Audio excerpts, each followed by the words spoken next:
Guys, in this video we're going to take a look at how you can set the side key to turn on or turn off the flashlight on the Samsung Galaxy S22 series.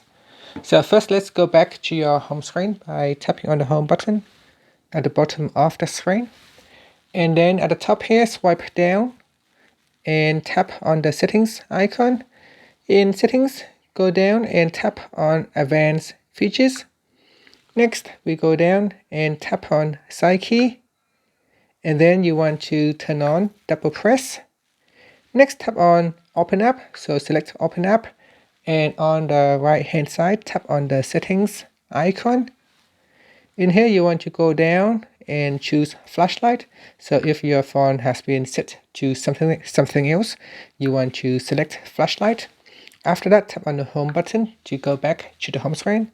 Now whenever you need to turn on the flashlight, you can double press on the side key and this will turn on the flashlight, or you can double press to switch off the flashlight.